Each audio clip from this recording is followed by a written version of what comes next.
नमस्कार दोस्तों, आप देख रहे हैं दी ओनली पॉजिटिव केवल सकारात्मक। और मैं हूं सुनील यादव और हमारे इस खास शो का नाम है सफलता यूं ही नहीं मिलती। लेकिन जो बचपन से ही मेहनत करते हैं उन्हें कभी असफलता का सामना भी नहीं करना पड़ता है। बस ऐसे ही हैं नर्मदापुरम के कलेक्टर नीरज सिंह, जिनकी मेहनत और लगन का ही नतीजा है कि उन्होंने इस मुकाम को बहुत कम उम्र में ही हासिल किया है।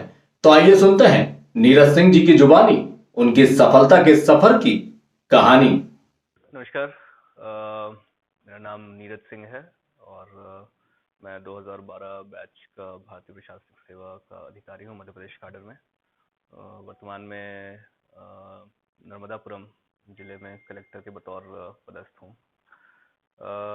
यादव जी द्वारा मुझे बताया गया है कि एक बी ओनली पॉजिटिव नाम का एक शो उनके द्वारा प्रारंभ किया जा रहा है, जिसमें कि लोगों को सफलता पाने के लिए किन किन संघर्षों से गुजरना पड़ता है और किस प्रकार से मेहनत करनी पड़ती है, किस प्रकार से त्याग करना पड़ता है, इसको लेकर के ये पूरा शो बनाया जा रहा है।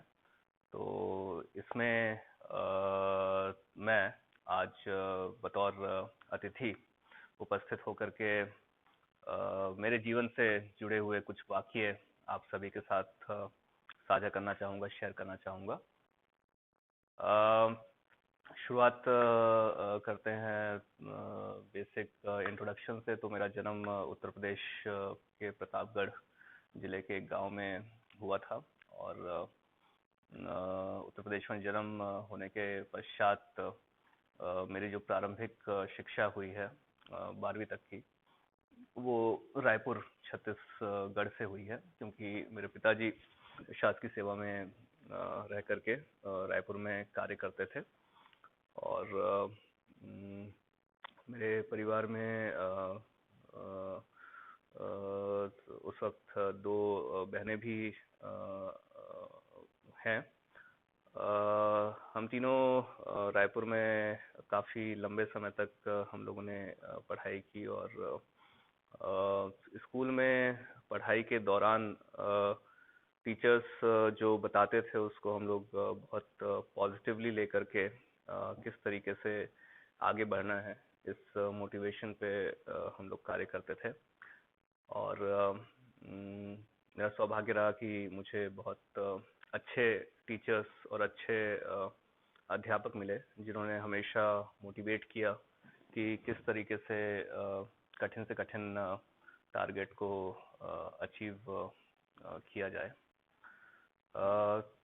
पूरे पढ़ाई के दौरान मेरे ख्याल से एक बहुत महत्वपूर्ण चीज़ ये भी रही और सभी के साथ रहती है कि आपकी संगत कैसी रहती है और आपके मित्र कौन होते हैं। तो मुझे लगता है कि मेरा सौभाग्य रहा कि मुझे हमेशा मुझसे कहीं ज़्यादा इंटेलिजेंट और मुझसे कहीं ज़्यादा मेहनती मित्रों का सानिध्य प्राप्त हुआ, जिन्होंने हमेशा इस तरफ अग्रसर किया कि कैसे हम अपने आप को और बेहतर इंसान बना सकें और किसी भी फील्ड में जाएं तो किस तरीके से बेहतर कार्य कर सकें।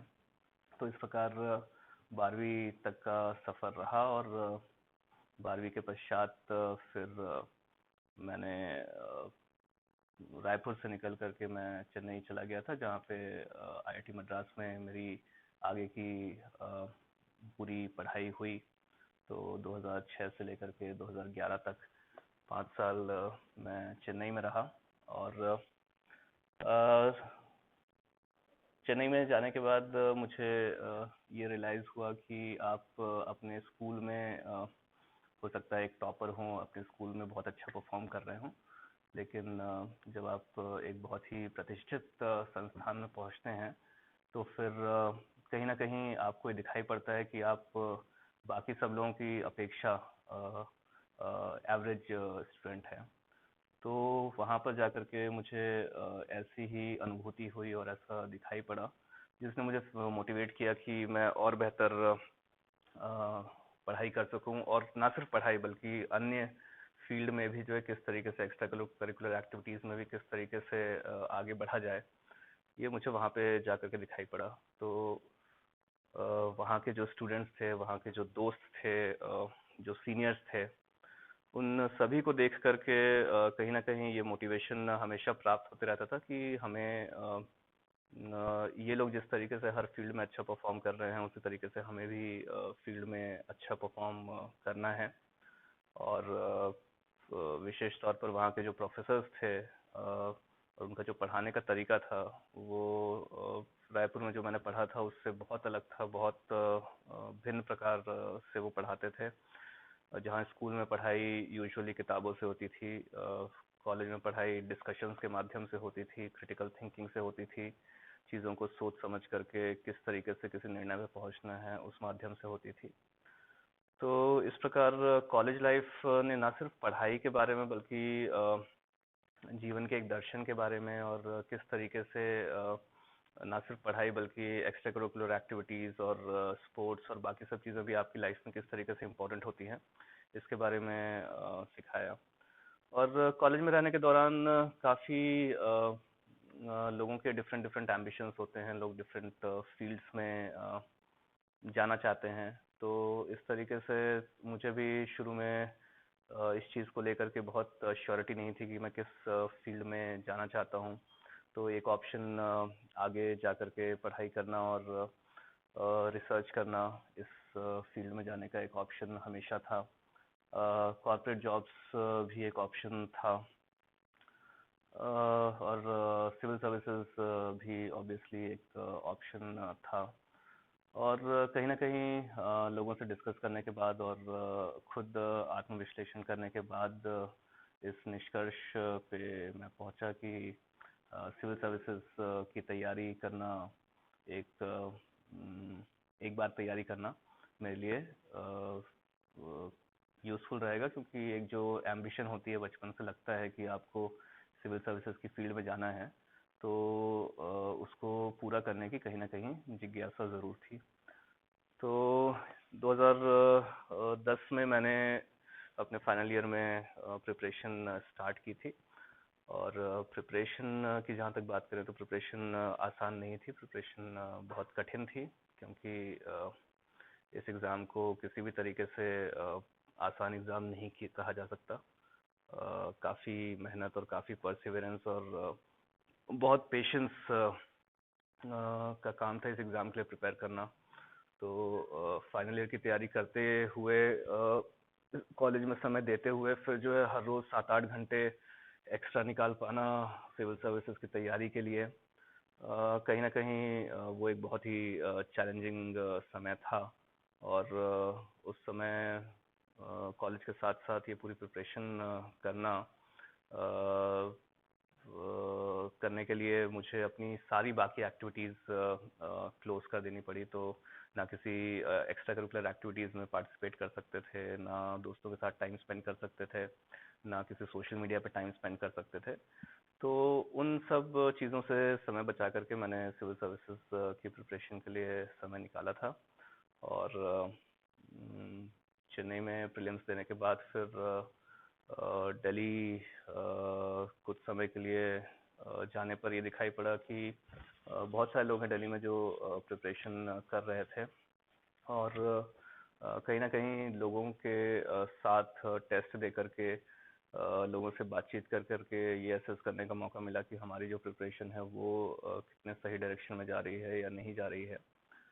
और फाइनली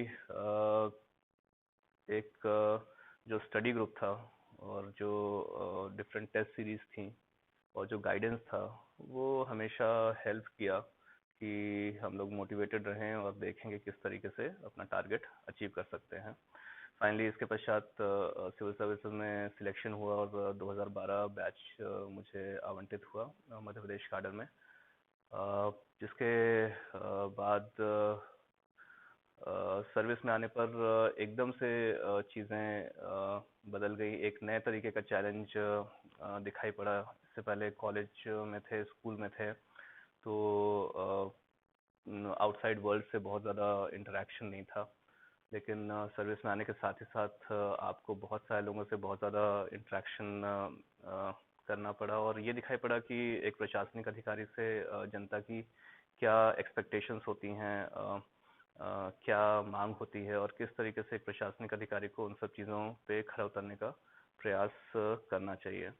तो ये एक बहुत चैलेंजिंग समय था अपने आप को डायरेक्टली कॉलेज लाइफ से एक रियल वर्ल्ड के लिए एडजस्ट कर पाने का।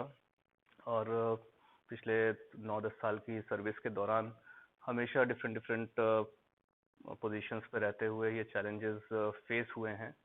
और डे टू डे ये चैलेंज रहता है कि किस तरीके से आपसे अगर कोई व्यक्ति मिलने के लिए आ रहा है, कोई एक्सपेक्टेशन लेकर के आ रहा है, कोई काम लेकर के आ रहा है, तो किस तरीके से आप उसकी मदद कर सको। और कोई भी व्यक्ति आपके जुरिस्डिक्शन में गुड गवर्नेंस को लेकर के डिसअपॉइंटेड ना हो, जो बेसिक चीज़ें हैं, जो बेसिक स्कीम्स हैं गवर्नमेंट की, वो लोगों तक पहुंच सके। ये एक बहुत बड़ा चैलेंज हमेशा रहता है, जिसको फुलफिल करने के लिए काफ़ी मेहनत करने की आवश्यकता रहती है।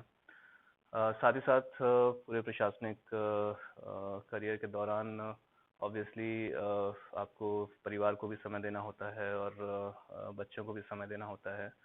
तो वो शुरू शुरू में ज़रूर ऐसा लगता था कि इतना समय नहीं मिल पाता है और इतना समय नहीं दे पाते हैं। लेकिन धीरे धीरे जैसे जैसे आप अपने टाइम शेड्यूल को फिक्स करो और जो है डिसाइड करो कि कोई भी काम आपको समय पे करना है और जितना आवंटित समय किया गया है उस कार्य के लिए उसी समय पे करना है, तो धीरे धीरे चीज़ें इन प्लेस फॉल हो जाती हैं और आप वर्क के लिए भी समय निकाल लेते हो और लाइफ के लिए भी समय निकाल लेते हो। तो जो वर्क लाइफ बैलेंस है उसको आप बेहतर तरीके से कर पाते हो। तो मैं यूथ को यही संदेश देना चाहूँगा कि अ, आप जिस भी फील्ड पे जाना चाहते हैं, जो कुछ भी करना चाहते हैं, ये मान करके चलिए कि वो चीज़ आसान नहीं होगी। उस चीज़ को करने में आपको बहुत सारे चैलेंजेस फेस होंगे। लेकिन चैलेंजेस फेस निश्चित तौर पर सभी को होते हैं।